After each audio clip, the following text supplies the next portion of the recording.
In that house, silence was not peace, it was survival. When the sound of keys in the lock announced his arrival, I learned to become invisible, to breathe so softly that not even the angels could hear me. Even so, he would come to my room and my nightmare would begin. Before I introduce myself, comment on where you are watching this video from in the comments. I am very happy when you interact with me.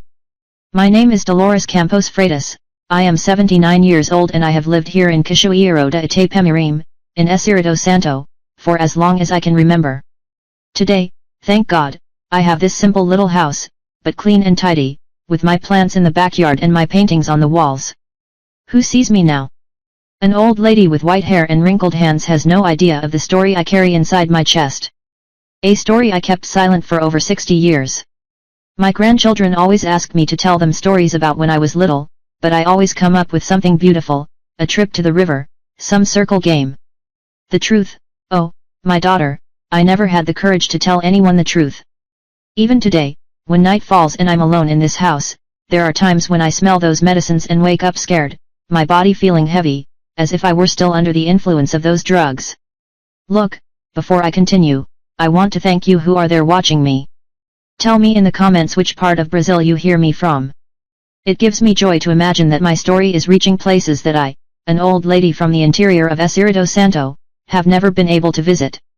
And if you liked the Memorias de Vovô channel, press that subscribe button and like this video, okay?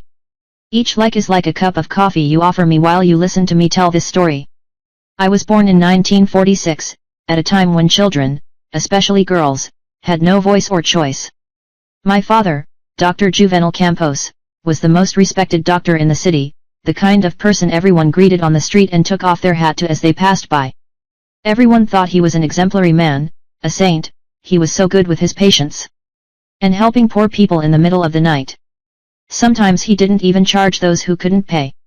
Dr. Juvenal is an angel, people said. If they knew, at home, away from the eyes of society, he was a monster. Not a monster that screamed and broke everything. It wasn't worse. He was a silent, calculating monster who used his knowledge of medicine to control everything and everyone around him. Mom, Mrs. Aurora, was more drugged than awake. Anything she did that displeased him, any opinion different from his. And there he came with an injection, a pill and water, something to calm her nerves.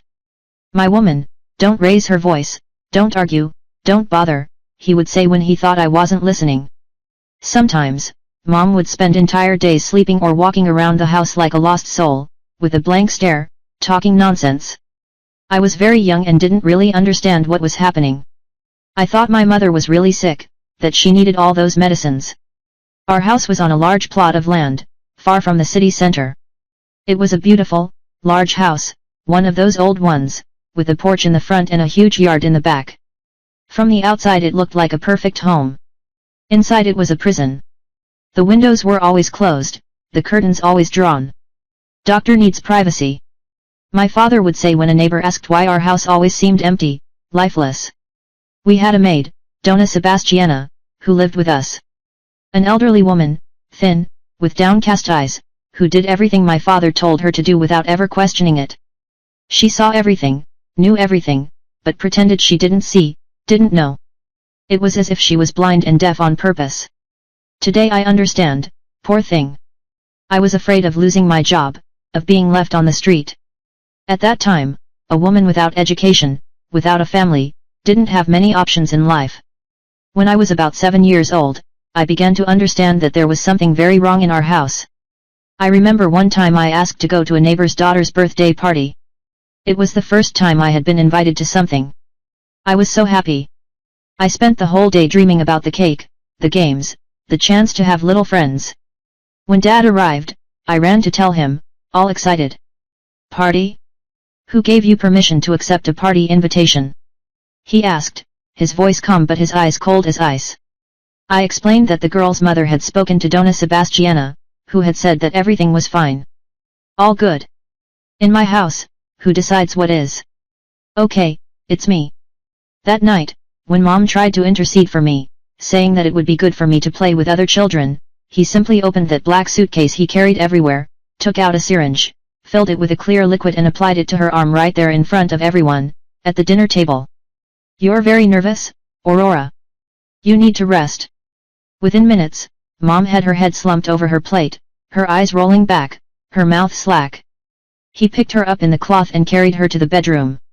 When he came back, he pointed his finger at me. See what you did? He made his mother nervous with this party thing. Go to your room and don't come out until tomorrow. I went, of course.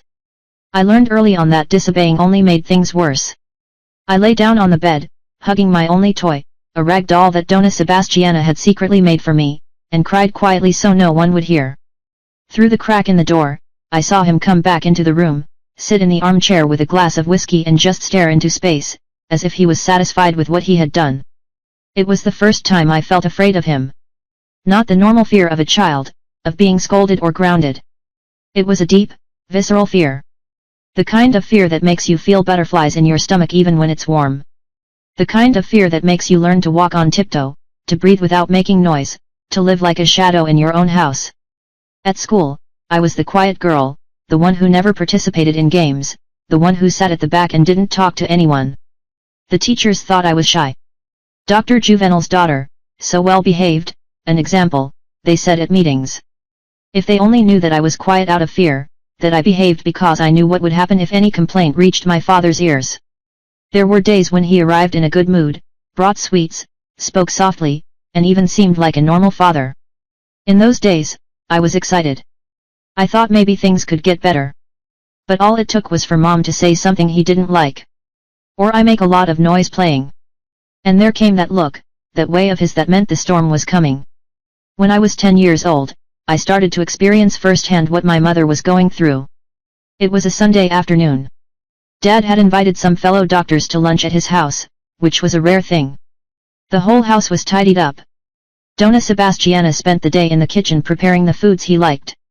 Mom, who was less drugged that day, helped me put on a pretty dress and combed my hair with ribbons.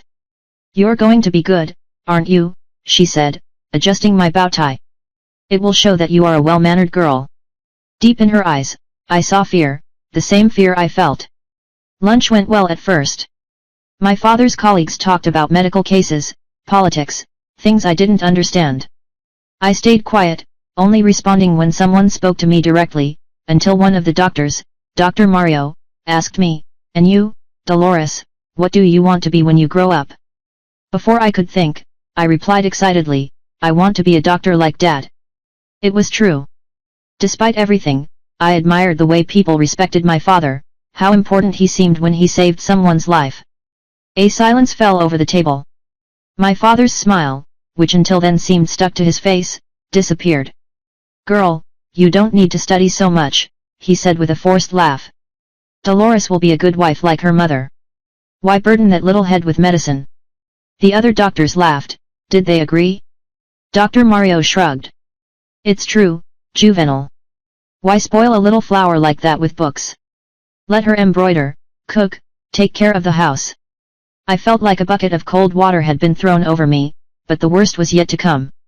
When everyone had left, my father called me to his office, that room where no one entered without permission, full of medical books, with that strong smell of alcohol and other products that I didn't know.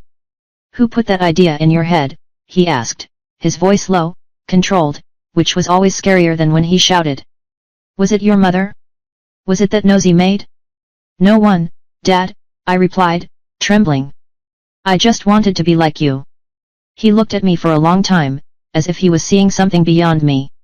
Then he opened a drawer and took out a syringe and a small bottle. "Do you want to know what it's like to be a doctor? I'll show you." Before I could react, he grabbed my arm tightly, stuck the needle in and injected whatever that liquid was. "This is to teach you not to say stupid things in front of guests. A doctor needs to know how to control difficult patients." The world started to spin. My vision became blurry. My body felt heavy, as if I was sinking in a river of mud. I couldn't move my arms or legs. I wanted to scream, but my tongue felt too big for my mouth. The last thing I saw was my father's face, watching with scientific curiosity, as if I were one of his experiments. I woke up in my room. It was already night. My head ached, my mouth was dry as paper. I tried to get up, but my body still wouldn't obey properly. Through the half-open door, I heard my mother crying in the living room. Begging. "Please, Juvenal," she's just a child. Don't do this to her. Shut up, Aurora. His voice was always controlled.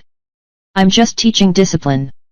Or would you rather she grow up with absurd ideas, playing the fool? From that day on, any slip-up, any out-of-place word, any bad grade at school was a reason for him to calm me down with his drugs. Sometimes it was a pill crushed into food, other times an injection that he said was a vitamin to make him grow strong. I learned to recognize the signs, the bitter taste in the juice, the way the water looked a little cloudy. I tried to avoid pretending that I was drinking, that I was eating, but he noticed. Of course I understood. He was a doctor, he knew exactly what he was doing. The years went by and that dreamy girl, who one day wanted to be a doctor, disappeared. In its place was a silent, frightened teenager who could barely look people in the eye. At school, I was invisible. At home he was a shadow. My mother, increasingly absent, spent her days lying down, staring at the ceiling, talking nonsense. Donna Sebastiana, the only witness to our misfortune, kept her eyes lowered, pretending not to see. Once, just once, she tried to help me. I was about 12 years old and had a high fever after one of my father's medications. He had left to deal with an emergency and she took the opportunity to give me some tea, placing it with cold pressure on my forehead. Girl, she whispered, looking around as if the walls could hear. What your father does is not right. This is not how you treat a daughter, a wife. So why don't you do anything? I asked, the words coming out slurred by weakness. She looked down in embarrassment. And what can an old black woman like me do against a doctor? Who would believe me? I would just lose my job, be left on the street and you would be left here with no one. She was right, of course. At that time, in that place, the word of a respected doctor was worth more than anything. Who would believe the stories of a maid, a mentally unstable wife, a troubled and lying child? So we remained prisoners in our own home, living in the shadow of the great Dr. Juvenal Campos, the man everyone admired on the street and we feared behind closed doors. I grew up accustomed to that constant fear, to the bitter taste of medicine, to the feeling of always being half asleep, half awake. That's how he wanted us. Docile, controlled, without a will of their own. You must be thinking, but no one suspected anything, no one noticed? Look, my daughter, at that time, what happened at home was the family's problem. Nobody got involved. And even if someone did suspect, who would have the courage to face a respected doctor like my father? He had an answer for everything. If Mom appeared groggy somewhere, it was because she was suffering from nerves.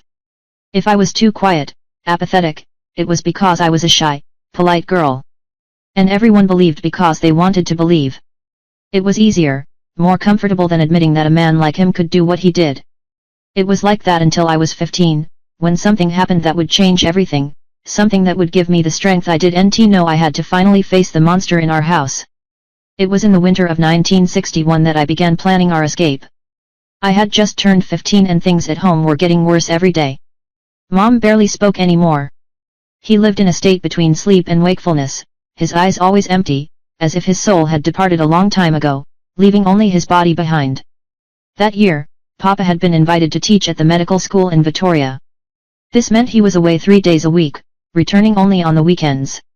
It was in these small intervals of freedom that I began to see the world with different eyes, to breathe, without that constant fear, tightening my chest. When he wasn't there, the house felt different, lighter. Donna Sebastiana hummed softly as she did her chores. I could read the books I found hidden in the library without fear of being punished.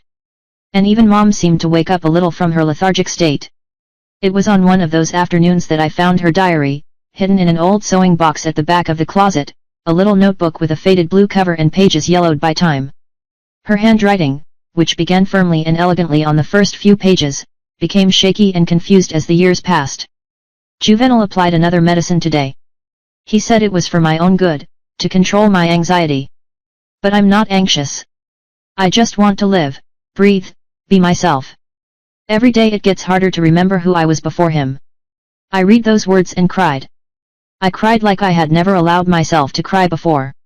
It was confirmation of something that deep down I had always known. My mother was not sick. She was a prisoner, just like me. On other pages, she talked about me, about how guilty she felt for not being able to protect me, for being too weak to face him. Dolores asked to go to the movies with her school friends today. Juvenal said, no, as always. When I tried to intercede, he gave me that injection that makes me sleep. I know she saw me falling, unconscious. What kind of mother am I, who can't even defend my own daughter? The discovery of that diary changed something inside me. The frightened girl began to give way to a young woman determined to change that situation. If he could control us with his drugs, maybe we could use it against him. It was a dangerous thought, I knew, but for the first time in my life, I felt like I had a chance. I began to observe my father with different eyes, studying him as he studied his patients. I noticed that he kept his special medications, as he called them, in a locked cabinet in his office. The key was always in his lab coat pocket, except when he was taking a shower. It was a small window of opportunity, but it was all I had. One Friday, when he came back from Victoria, I waited for him to go to the bathroom. As soon as I heard the shower running, I ran to the bedroom and, with my heart beating so hard I thought it could be heard throughout the house, I reached into the pocket of the lab coat hanging on the back of the door. I found the key, tiny and silver, just as I imagined it would be. With it firmly between my fingers, I ran to the office. My hands were shaking so much I could barely fit it into the lock. When the cabinet finally opened, I saw dozens of bottles, all organized, all labeled, in my father's precise handwriting. I didn't know exactly what to look for. I knew the effects, not the names. I looked for something that looked familiar, some bottle I had seen in his hands before he fell into his induced sleep. It was then that I saw a small bottle of clear liquid, carefully labeled. Thiopental 5%, controlled use. Next to it, several syringes still in their packaging. My fingers touched the cold glass and on impulse I put the bottle in my dress pocket and a syringe in my sleeve. I went back to my room, my heart almost in my mouth, and hid my little treasure under the mattress. I returned the key to my lab coat seconds before I heard the shower turn off. That night I couldn't sleep. My mind was racing, wondering if what I was planning was madness, if it would end up killing us all. But then I remembered Mom's diary, her words, the silent suffering we had lived through for so many years, and I knew I had no choice. For days I studied my father, his habits, his routines. I noticed how he always had a glass of whiskey before bed, how he checked on Mom to make sure she was sedated enough. I noticed that when I drank I became alert, less careful. It was then that fate, or perhaps God, placed the perfect opportunity in my hands. The Pope announced that he would be receiving an important colleague for dinner that Saturday. I want the house spotless, he ordered. And you, Aurora, will behave. Don't look drugged or confused. Tonight is crucial for my career. For the first time in years, he didn't give Mom any medication that day. I wanted her to look normal, the perfect wife to impress the guest. I had to hold myself back from laughing at the irony. The only night he wanted her lucid was the night I planned to make my move. Dinner passed with palpable tension. That only we, prisoners of that house, could feel. The guest, an older doctor, seemed enchanted by Dr. Juvenal's perfect family. Mom, still weak but more alert than I had seen her in years, kept a polite smile on her face. I served the table in silence, as I was ordered. When everyone had finished eating and the men had gone to the office to drink their whiskey and smoke their cigars, I had my chance. Carefully, I removed the vial and syringe from my hiding place. My hands were shaking so badly I nearly dropped it as I prepared the dose, which, if my calculations were correct, and I prayed they were, would be enough to knock him out but not kill him. I went to the kitchen, where Donna Sebastiana was preparing the coffee that would be served to the men. "What are you doing here, girl?" she asked, fright evident in her eyes. "Your father told you to stay in your room after dinner." "I came to help with the coffee," I replied, trying to sound calm. "Let me take it to them." She looked at me suspiciously but didn't say anything, probably too tired to argue. When she turned to get the cookies, I quickly injected the liquid into the cup that would have been my father's. I knew which one was his by the specific design, a cup that only he used with the emblem of the medical school. I carried the tray into the office, my heart pounding so hard I thought they could hear it. I served the guest first, then my father, avoiding looking directly at him. I feared he could see in my eyes what I had done. "You can leave now," my father ordered without even looking at me. I went back to the kitchen and looked through the cracks in the door. They talked, drank coffee. Nothing happened. Minutes passed and I began to think that I had failed, that the dose was insufficient or that I had used the wrong cup. Then my father started blinking several times, as if trying to ward off sleep. His speech became slurred, the words jumbled together. The guest looked worried, asked if he was okay. Just tired, my father, he replied, his voice already distant, and then, to the guest's horror and my guilty relief, he collapsed into the armchair unconscious. What followed was chaos. The guest called for Mrs. Sebastiana, who ran to the office. They called another doctor, a close friend of my father. The official explanation was exhaustion due to overwork. No one suspected the quiet daughter, the invisible girl who always obeyed. While the doctors were examining my father in the room, I ran to my mother's room. She was sitting on the edge of the bed, looking confused, startled by all the movement. "Mommy," I whispered, taking her cold hands in mine. "We need to talk now." I told him everything about the diary I had found, about the drugs he had given us, about how I had finally turned the situation around. I spoke quickly, urgently, afraid that at any moment he might wake up. "We can't live like this anymore," I concluded, tears streaming down my face.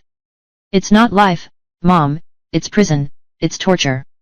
I expected her to be horrified, to scold me, perhaps even to tell the doctors what I had done. Instead, she looked at me with a clarity I hadn't seen in her eyes in years. "I know, my daughter," she said, squeezing my hands. "I know everything. I just didn't have the strength to fight." At that moment we made our decision. It wouldn't be easy, we knew that. He was powerful, respected. We were just two fragile women, without a voice, but we had something he didn't expect, the truth. And the truth, when finally revealed, can be a more powerful weapon than any drug. While the doctors worried about my father, who was sleeping soundly, Mom and I began to put our plan into action. First, we recovered her diary, crucial proof of what we had been suffering. Then, taking advantage of the confusion, we went to Papa's office and opened that damned cabinet. What we found was even worse than we imagined. It wasn't just medicine to keep us docile. There were detailed notebooks, meticulous notes about the doses, the effects, as if we were his personal guinea pigs, diaries of a man who used his own medical knowledge to control, to dominate, to torture. "He needs to pay for this," Mom said, her voice firm for the first time in years, "not just for us, but for the sake of our lives. But never do it to anyone else." I agreed, even though I knew it would be nearly impossible. Who would believe us against the word of a respected doctor? Even with all the evidence, it would be our word against his. And in the society of that time, a man's word always carried more weight. It was then that I had the idea that would change everything. A risky, dangerous idea, but one that could finally set us free. "We need help," I told Mom, "someone he can't intimidate, someone with enough influence to protect us." And so, that very night, while my father was still unconscious, we did the bravest and most desperate thing of our lives. We grabbed the evidence, the journals, both his and Mom's, and walked out the front door without looking back. Our destination, the house of Bishop Dom Elvicio, the only person in the city with enough moral authority to face the respected Dr. Juvenal Campos. The night was cold when we arrived at the bishop's residence. The night guard looked at us suspiciously.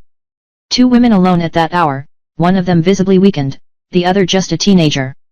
"We need to speak to Dom Elvicio," I insisted. "It's an emergency," he hesitated. But something in our desperate appearance must have convinced him.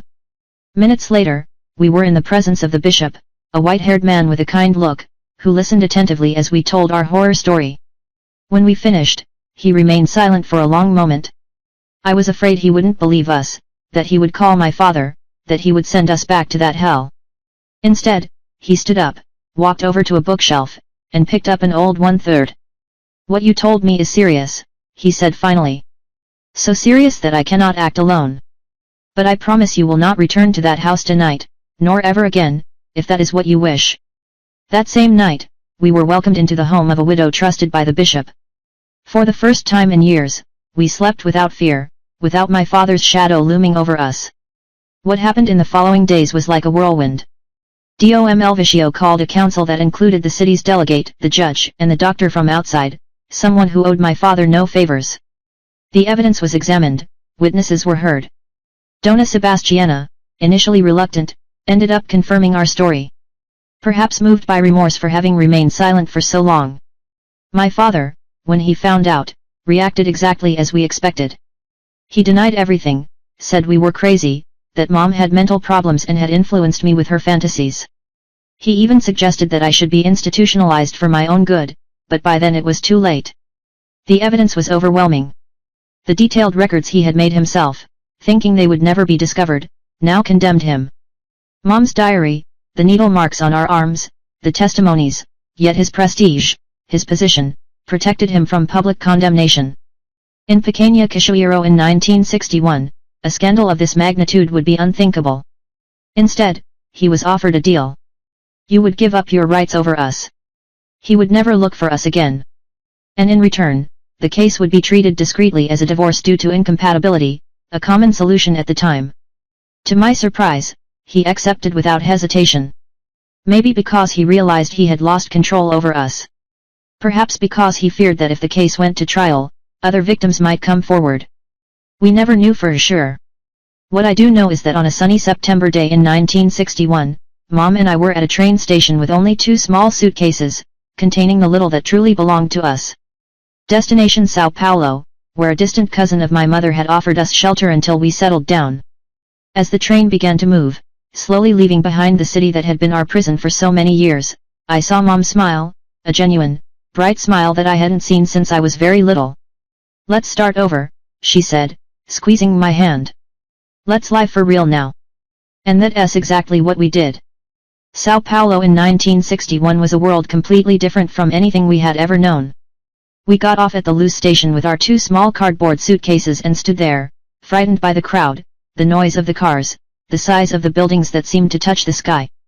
We were 2 country girls from the countryside, 2 survivors trying to start over from scratch.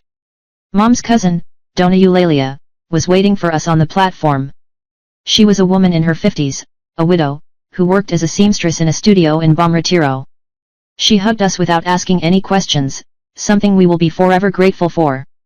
Come on, the tram will be here soon, was all he said, picking up one of the suitcases. Her apartment was small, a bedroom and living room in an old building on Rua José Paulino. The 3 of us ended up sharing the only bed, like sardines in a can. It wasn't comfortable. But it was safe, and that was worth more than any luxury. In the early days, Mom was still suffering from the effects of withdrawal. The drugs my father had given her for so many years had left deep scars. She was shaking, sweating coldly, and sometimes screaming in her sleep. Dona Eulalia, bless LLA, handled everything with admirable naturalness. Aurora is feeling nervous, she explained to her curious neighbors. Change knows how it is, it will pass. And it passed little by little. Like a flower that has been closed for a long time and slowly begins to open again to the sun. Mom was coming back to life. His hands stopped shaking. His eyes gained shine. His voice became firmer. It was a slow process, with setbacks and fears, but she was determined to live. Dona Eulalia got Mom a job in the same studio where she worked. Aurora had always been skilled with a needle and thread, though my father rarely let her exercise her talent. Now, this skill would be our salvation. As for me, at 15 I needed to study. Dom Elvicio, before we left, had provided a letter of recommendation for the Santa Ines school, run by nuns. Thanks to this letter and a partial scholarship, I was able to complete high school. Studying was like discovering a new world, a world that my father tried to deny me. For the first time I was able to learn without fear of being punished for knowing too much, for asking questions, for existing. The nuns were strict, of course, but their strictness was predictable, based on clear rules, not the volatile moods of a domestic tyrant. In the meantime, we rented a small room at the back of a house in Braz. It was just a room with a shared bathroom in the backyard, but it was ours. Our first real home, where we could come and go as we pleased, where no one drugged us, where we had the only key. A seamstress's salary was barely enough to cover basic expenses. So after school, I helped out at a grocery store near my home, organizing shelves, serving customers, making deliveries. The owner, Mr. Antonio, a kind-hearted Portuguese man, always saved for us the fruit that was almost gone, the bread from the day before, the slightly dented cans that couldn't be sold at the normal price. It's a waste to throw away, he would say, although we all knew it was his way of helping, without hurting our pride. The following years were filled with hard work and small achievements. In 1963, Mom got a better job at a fine clothing store downtown. Her sewing skills impressed the owner, who began to trust her with the most delicate adjustments to the imported dresses she sold to the ladies of Sao Paulo. With the better salary, we were able to rent a small, more decent apartment with our own bathroom. A luxury that someone who has never had to share a bathroom with 10 other families cannot fully appreciate. I finished high school with excellent grades and, against all expectations for a young woman at that time, I decided that I wanted to continue studying. Not medicine, as I had dreamed of as a child. That dream had been tainted by memories of my father. Instead, I chose to study teaching. Mom supported my decision without hesitation, even though it meant 3 more years of living on a tight budget. Education is the one thing no one can take away from you, she would say, repeating the words of Professor Jairo, who would secretly lend me books when we still lived in Cachoeiro. In 1964, while Brazil was undergoing political transformations that we barely understood at the time, our small family of 2 women was also going through changes. Mom met Mr. Osvaldo, a widower who worked as an accountant in a textile factory. He would frequent the store where she worked, always with the excuse of buying gifts for a supposed niece who we later discovered didn't even exist. It was strange to see her being courted, to see a man treat her with the respect and kindness that my father never showed. At first, I confess, I was scared. What if this man also hid a monster behind his polite smile?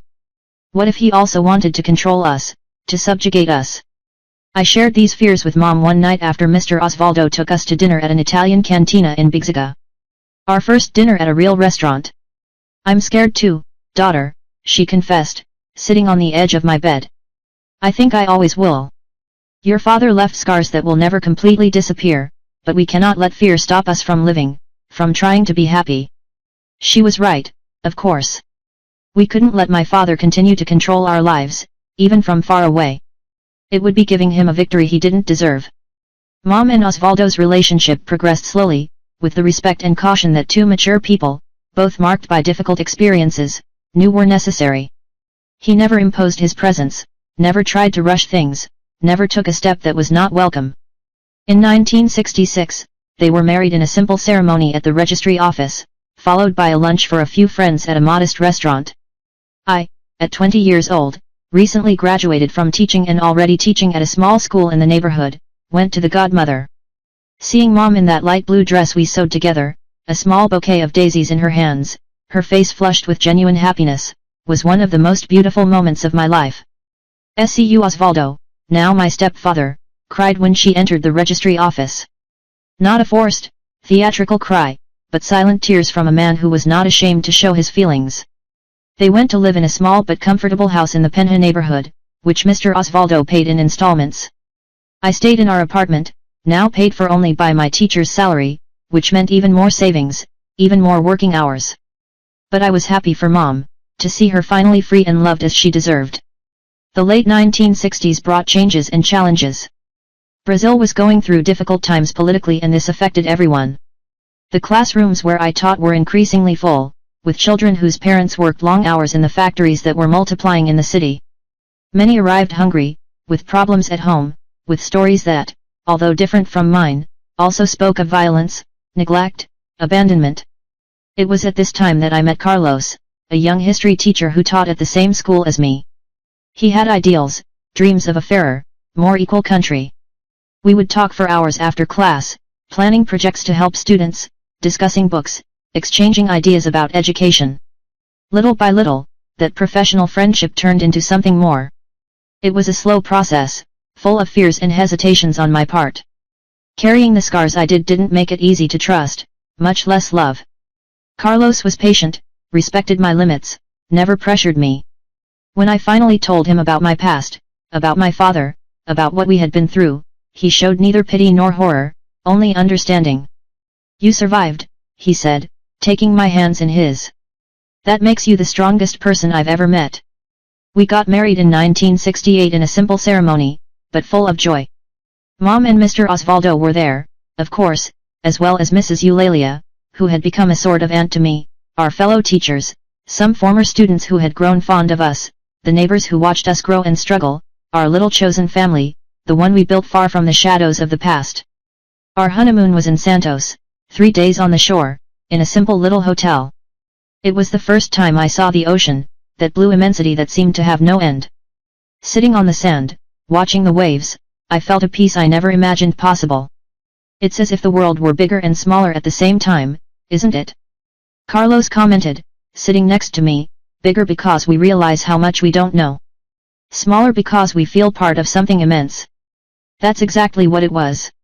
In Cachoeiro, under my father's rule, the world was small, suffocating, limited to the walls of our prison house. Now, looking at the infinite horizon, I understood that there were limitless possibilities, that my story was still being written, that the future could be whatever I wanted to make of it. Carlos and I rented a small apartment in Tatuapé. And we continued teaching. In 1970, we were blessed with the arrival of our daughter, Cecilia, named after the poet I admired so much and whose verses gave me strength in the darkest moments. Holding her in my arms for the first time was scary and wonderful. Scary because, like every new mother, I feared that I would not be able to protect her, to guide her, to be the mother she deserved.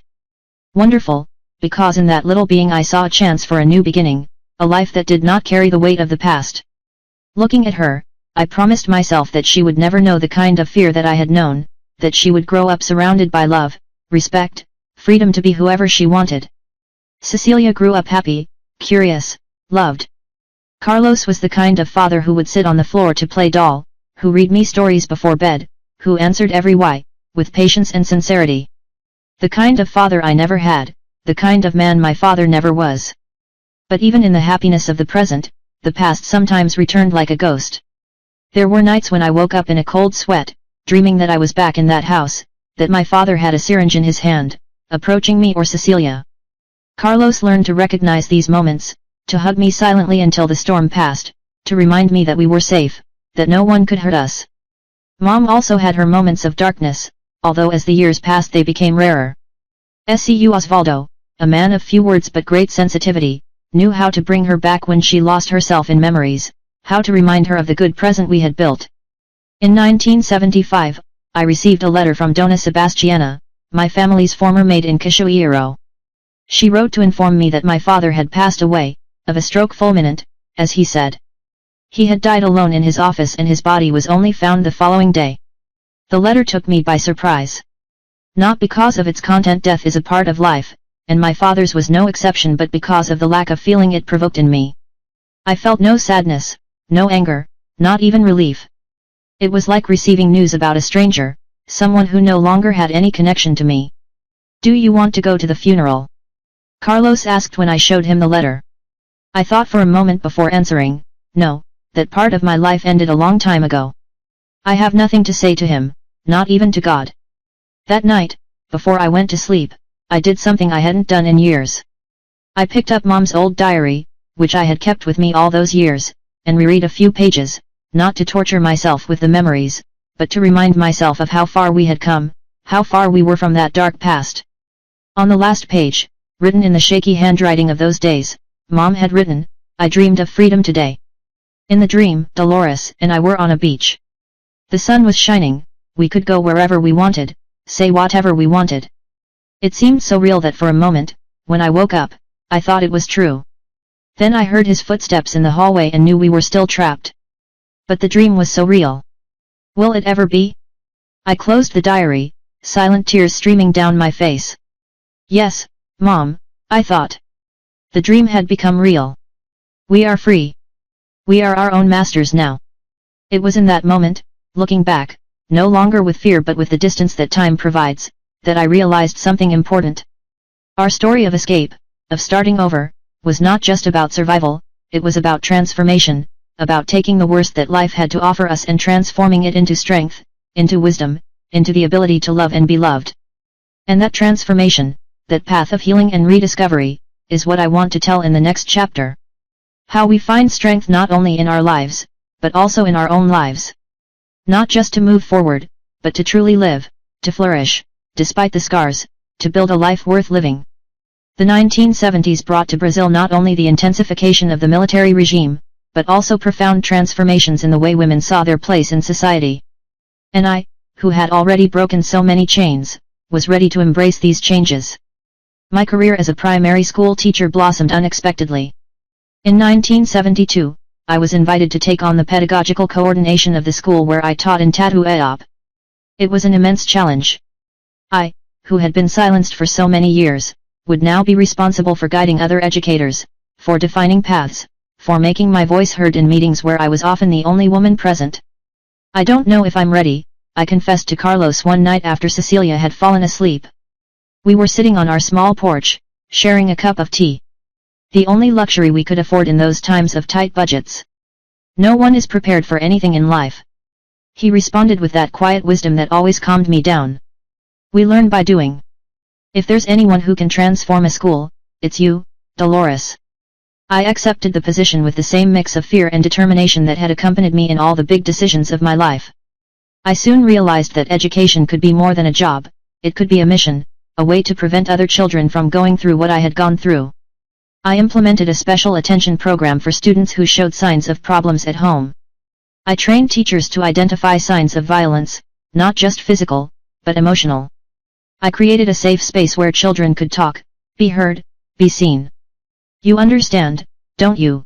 an 8-year-old boy once said to me, eyes downcast, after telling me about his father who drank and broke everything in the house. "Do you look at people differently than other adults?" He was right. I understood. And this understanding born of pain became my greatest instrument of change. In 1974, I started a bold project for the time. Night classes for mothers who had not completed elementary school. Many of these women, just like Mom once was, were trapped in abusive relationships, without financial independence, without enough education to dream of something different. "They won't come," warned me the director, an old school man who had only given me the coordinator position at the insistence of the Department of Education, which wanted more women in leadership positions. "Husband won't let me, small child at home, hard work all day. It will be a failure." On the first night we expected 5 women, 23 showed up, and the following week 38. By the end of the month, we had 60 women enrolled of all ages, with life stories so diverse and yet so similar. We taught the basics, reading, writing, doing math, but we also talked about rights, citizenship, possibilities. We discussed with the caution necessary in those times of censorship, how independence begins with small choices, small daily resistances. Dona Zulmira, a lady of almost 60 years old who had never held a pencil before, hugged me crying the day she managed to write her own name. "Now I can sign my documents," she said with a pride that literate people would never fully understand. "I no longer need the ink-stained finger, the humiliation." This work with women led me to return to my studies. In 1975, I entered the Faculty of Education at USP, a dream that seemed impossible for the girl I once was. Carlos took on more classes to compensate for the reduction in my work hours. Mom and Mr. Osvaldo helped take care of Cecilia on the weekends when I needed to study. The university was a world apart. The discussions, even limited by the dictatorship, opened horizons. I learned about revolutionary educational theories. I read Paulo Freire secretly, of course. I debated with colleagues who, like me, believed that education could change lives. "You are different from most students," a professor once told me after a presentation I had made on adult literacy. "He speaks with the urgency of someone who knows the problem from the inside, not just the theory." He was right. I wasn't there just for a degree, for a better career. I was looking for tools for the silent revolution that had already begun in my small school in Tatuape. It was during this period that my mother, at the age of 51, also decided to go back to school. Inspired by my work with the women in the community, she enrolled in a professional sewing course. The student, who once sewed in secret, controlled by her tyrannical husband, now dreamed of having her own atelier. "It's never too late to be who you were meant to be," she told me when she proudly showed me her first dress that she had designed and made entirely by her. Life was not easy. Balancing work, study, motherhood, and the trauma that would occasionally come back to haunt me in nightmares required a strength that I didn't always believe I had. There were days when I broke down, when the weight seemed too much to bear. One night, after receiving a low grade on an important college paper, I cried like I hadn't cried in years. Carlos found me huddled in a corner of the kitchen, hugging my knees, like the frightened girl I once was. "I can't do this," I sobbed. "I'm not smart enough, I don't have a foundation, I don't have time." Who was I kidding? Carlos didn't try to convince me otherwise with empty words. Instead, he took out a notebook and began reading aloud a text I had written for my literacy students. A simple story about a woman who planted a garden in a field that everyone said was barren. This woman here, he said, pointing to the notebook, who made flowers out of rocks, who saw possibilities where everyone else saw only limits. This is you, Dolores, the same one who survived hell and turned the experience into compassion for others. Those words hit me like a bolt of clarity.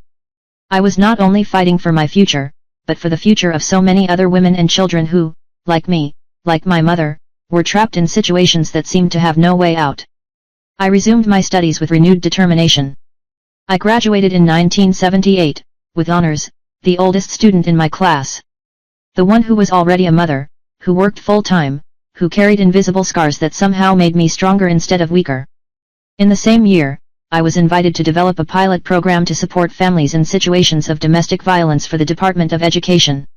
It was delicate work, even more so in those times when the dictatorship was beginning to show signs of weakening, but still maintained its repressive apparatus. What happens inside the home is each family's problem, said the old speech I knew so well. It is not up to the state to get involved, but I knew from my own experience how dangerous this thinking was, how it allowed monsters like my father to continue destroying lives behind closed doors, protected by society's complicit silence. The project was given a purposefully neutral name, Family School Integration Program. Behind this harmless facade, we created a support network that identified children at risk, offered psychological support, legal advice and, when necessary, intervened to remove minors from dangerous environments. It wasn't easy. Resistance came from all sides, from within the department itself, from school principals who didn't want problems, from a society that still saw domestic violence as something private, almost normal. But little by little, case by case, we were making a difference. I especially remember one girl, Mariana, 13 years old, who came to our program through an attentive teacher. She showed all the signs I knew so well, her lowered gaze, her silence, her startles at every sudden movement, the needle marks she tried to hide. When we finally managed to intervene, we discovered that the stepfather, a pharmacist, was regularly taking medications stolen from work. The story was so similar to mine that for a moment I felt like I was looking into my own past. The difference is that Mariana didn't have to wait until she was 15 to escape. She didn't have to plan her escape alone. There was now a network, small and imperfect, but existing, ready to support her. Seeing that girl months later recovering her voice, her smile, her ability to dream, was confirmation that all the effort was worth it, that the sleepless nights studying, the sacrificed weekends, the constant battles against bureaucracy and prejudice were not in vain. In 1980, the program already served 12 schools in the east of Sao Paulo. It wasn't much considering the size of the city, but it was a start, a seed planted that would continue to grow in the years to come. That same year, Mom realized her dream. He opened a small studio in the Penha neighborhood, with 2 industrial sewing machines purchased on installments. Aurora Creations, read the modest sign at the front of the store. A tribute not only to his name, but to the dawn of a new life. Our paths, once so marked by fear and pain, were now overflowing with possibilities. Cecilia, at 10 years old, was a brilliant, curious, confident girl, everything I could not be in my childhood. Carlos, always my safe haven, had been invited to teach history at the same college where I graduated. We had managed not just to survive but to thrive, to turn poison into medicine, pain into purpose. We were no longer victims, but agents of change, each in our own way. In 1982, I received an invitation that I never imagined possible. Give a talk at an education conference in Brasilia about our program to combat domestic violence. I, who was once silenced in my own home, would now have a voice in a full auditorium, would be heard by educators across the country. The night before the trip, sitting on the porch of our now own house, bought with so much sacrifice, I looked up at the stars and thought about the long journey that had brought me there. Not just the physical journey from Cachoeiro to Sao Paulo, but the inner journey, from shadows to light. From fear to courage, from silence to words. I thought about Mom's diary, about that dream of freedom she had so many years ago, at a time when freedom seemed impossible. I thought about all the women who, like us, still lived trapped in similar situations, without seeing a way out, without imagining that another type of life was possible. And there, under the starry sky of a June night, I made a promise to myself. As long as I had strength, I would use my voice, my experience, my knowledge to open doors, to light paths, to be the outstretched hand that Mom and I so need one day. Because true freedom, I had learned, lies not just in escaping our prisons, but in helping others find their own keys. But this part of my story, how that little teacher from Tatuabe became a national voice in the fight against domestic violence, how our program expanded to other cities, how we faced new challenges in the years of redemocratization. In August 1982, I went up on stage at the auditorium in Brasilia, with shaking knees and a racing heart. Facing an audience of 500 educators was scarier than any nightmare about my father. But when I started talking about our program, about the children saved, about the safety net we were building, something extraordinary happened. My voice, previously hesitant, gained strength. Domestic violence is not a family problem, I declared, defying decades of complicit silence. It is a social problem that demands collective responses. I ended my talk with a direct appeal. Each of you knows at least one child who goes to school carrying more than books on their backs. They carry fear, shame, and heavy secrets. Don't pretend you won't come. Don't do what so many have done to me and thousands of other children. The silence that followed was heavy, charged with emotion. Then, slowly, the applause began. People stood up, some were crying. At that moment, I understood that my personal story had become a tool for change. After the talk, dozens of educators contacted me. They wanted to know more about the program and how to implement it in their cities. Others, in private conversations, shared their own stories of abuse, kept hidden for years, under layers of shame and fear. "You gave me courage," said a teacher from Recife, squeezing my hands in hers. "Maybe I can also transform what I suffered into something that helps others." I returned to Sao Paulo with a folder full of contacts and an even greater mission. The local project now had the potential to spread, to grow beyond limits I had ever imagined possible. In the following months, I traveled to several cities in the interior of Sao Paulo and neighboring states, always using my vacations or unpaid leave. Money was tight, fatigue was immense, but determination was greater than both. Carlos, always my support, took on more responsibilities at home when I was away. Cecilia, now 12 years old, already understood the importance of my work and even helped me organize the materials for the lectures. "Mom is saving other girls," she explained simply to her friends who asked why her mother traveled so much. The pride in her voice was my greatest reward. In 1983, an unexpected event changed the course of our work. A case we had dealt with involving a 10-year-old girl who had been abused by her uncle, a doctor, made it to the press.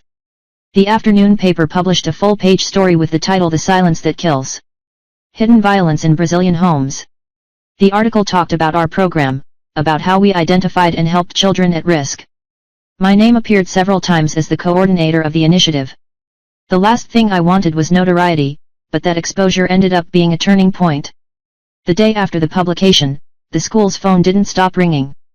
There were educators wanting to learn about our methodology, social workers offering partnerships, psychologists volunteering, but also, and this took me by surprise, there were desperate mothers seeking help, teenagers gathering the courage to report abuse, even men recognizing violent behavior and asking for guidance.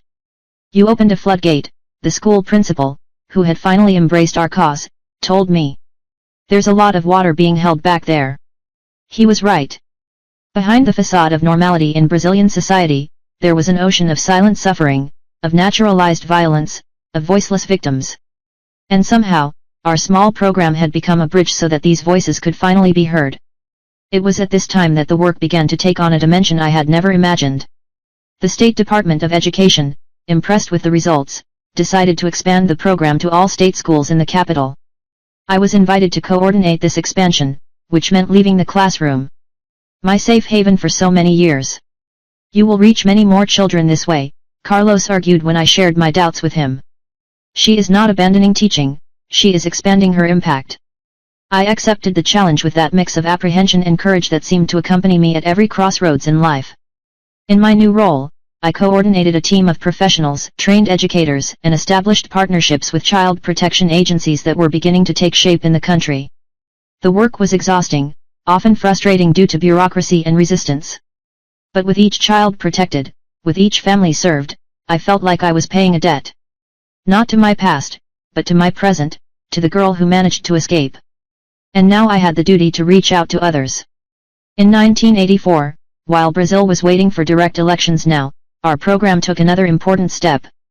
We established a partnership with the USP Medical School to train health professionals in identifying signs of domestic violence. The irony was not lost on me. I, the daughter of a doctor who used his knowledge to control and abuse us, was now working to encourage other doctors to use their knowledge to protect, to cure, to save. Dr. Mauricio Goncalves, a pediatrician who coordinated the project at the college, made this irony even more poignant. I discovered during our conversations that he had been my father's student in Vitoria in the 1960s. I remember him as a brilliant but distant and cold teacher, he once commented, unaware of my connection with the man he was describing. The kind of doctor who knows everything about diseases and nothing about patients. I kept this coincidence to myself for months, unable to reveal the truth. Until, during a particularly intense training on substance abuse in children, I felt the time was right. Medical knowledge can cure or destroy, he told the group of residents listening to us. I know this firsthand. The doctor you admired, Dr. Mauricio, was my father. And he used his knowledge to drug me, to control my mother, to turn our home into a prison. The silence that followed was electric. Dr. Mauricio turned pale. Other doctors exchanged confused looks, but then something unexpected happened. One of the residents, a young man who looked barely out of his teens, stood up with tears in his eyes. When I was years old, my uncle, who was also a doctor, would give vitamins to my cousin and me when we stayed at his house. It was only years later that I understood what those injections really were and why we didn't remember anything after them. It was as if a dam had broken. Other doctors began sharing stories, not just of patients they had seen, but of their own childhoods, of abuses they had witnessed or suffered, of silences maintained for generations. That's why I chose pediatrics, confessed an older doctor. To be the kind of doctor I needed as a child and never found. That moment of collective vulnerability, of truths finally spoken out loud, strengthened our partnership in ways I never imagined possible. The doctors stopped being just professional allies and became partners in cause, each bringing their own personal motivations, their own scars transformed into commitment. In 1985, with the re-democratization of the country underway and new winds blowing in Brazilian society, our program gained an official name that better reflected its purpose. Rede Abrigo, Comprehensive Protection for Children and Adolescents. We were no longer just an experimental pilot project, but a consolidated public policy, with our own methodology, measurable results and, most importantly, recognition from society. Mom, now 60 years old, followed my journey with a mixture of pride and amazement. Her small atelier had grown, now had 3 seamstresses besides her and specialized in party dresses. Who would have thought? She would sometimes comment that woman drugged, without a will of her own, she would end up having her own business, seeing her daughter changing the lives of so many people. It was her idea that would open a new chapter in our work. Why not do something for mothers too? Not just those who are suffering violence now, but those who, like me, managed to escape and are trying to rebuild their lives? That simple question gave rise to the Recompose Project, a support program for women who had left abusive relationships. We offered everything from legal advice to professional training courses, psychological support groups and help in finding safe housing.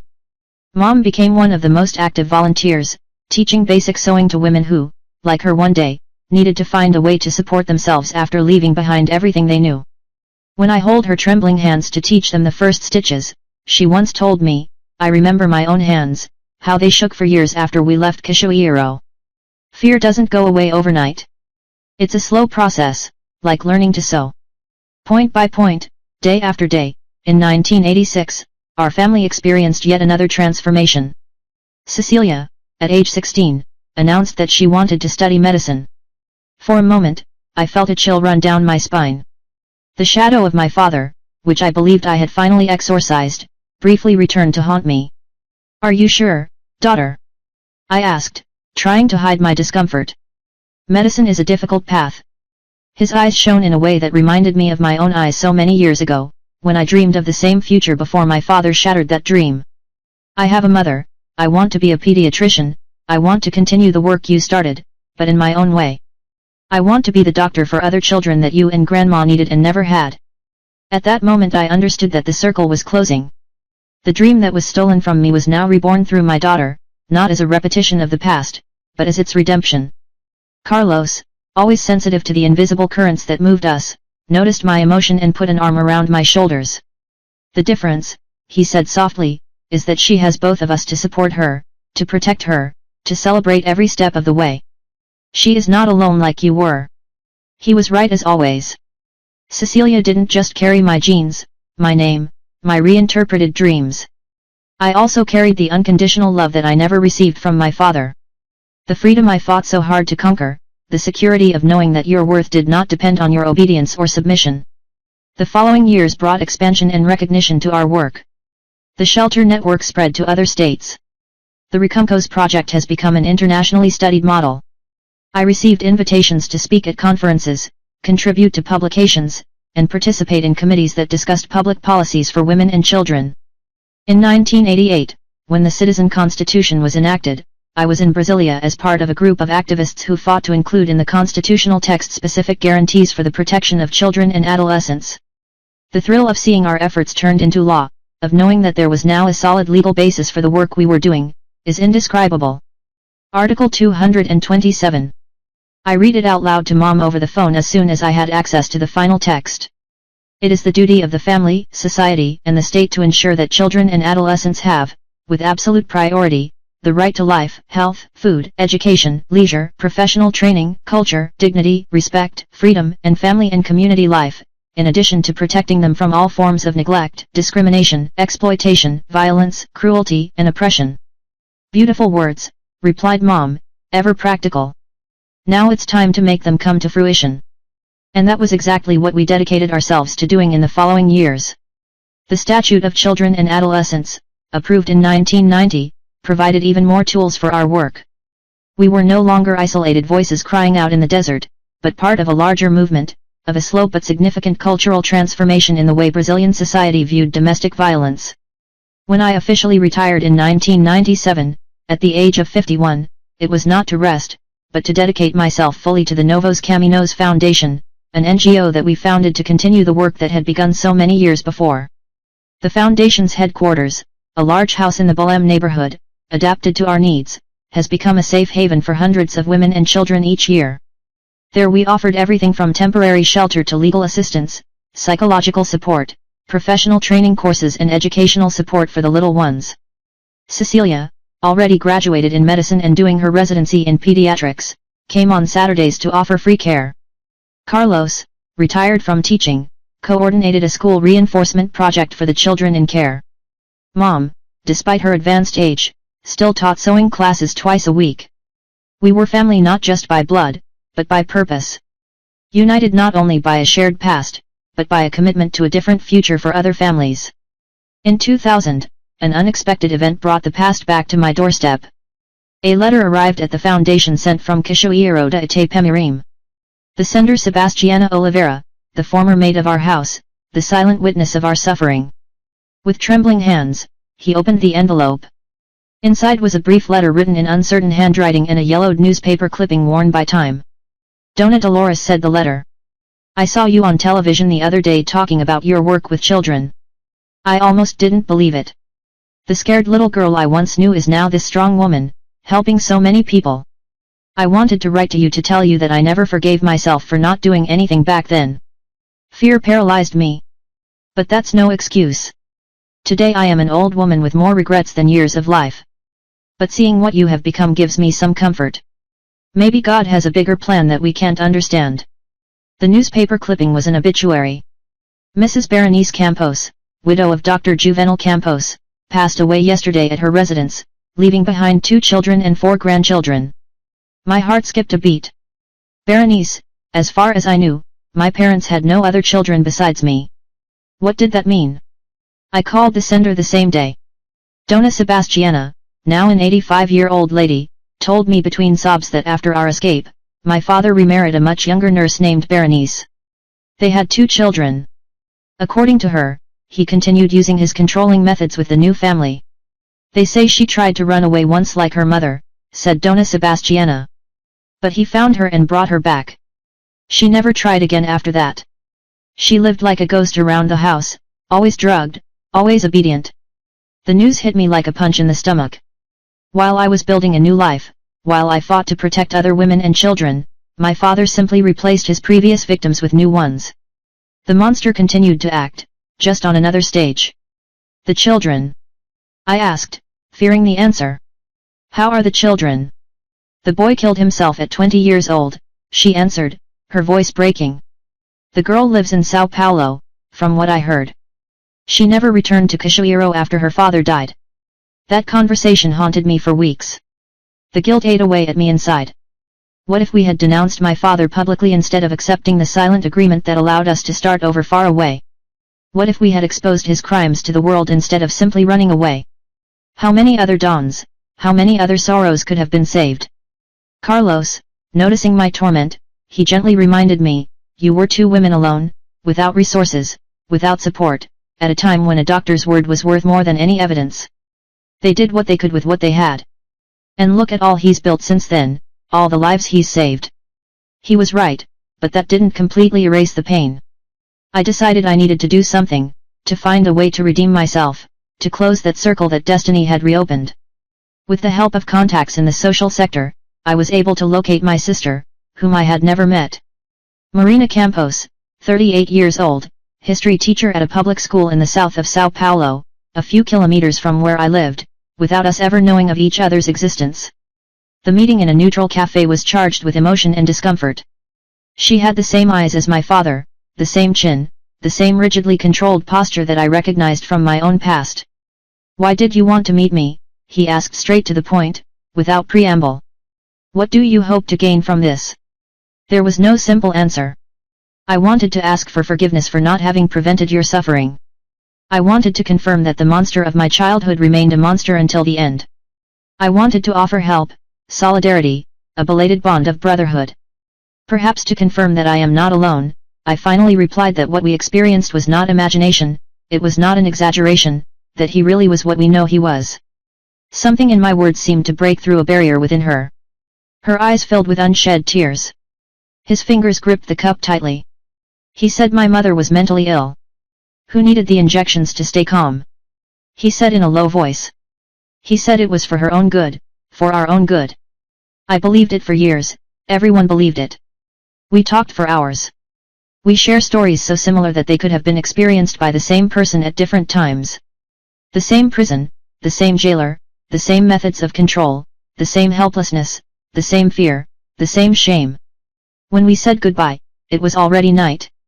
We exchanged phone numbers, promised to meet again, but we both knew the bond we shared was too complex to be called family, too heavy to be called friendship. The work you do, she said in her farewell, is important. It's making up for what you couldn't do before. Those words, more than anything else, brought some peace to the turmoil that consumed me.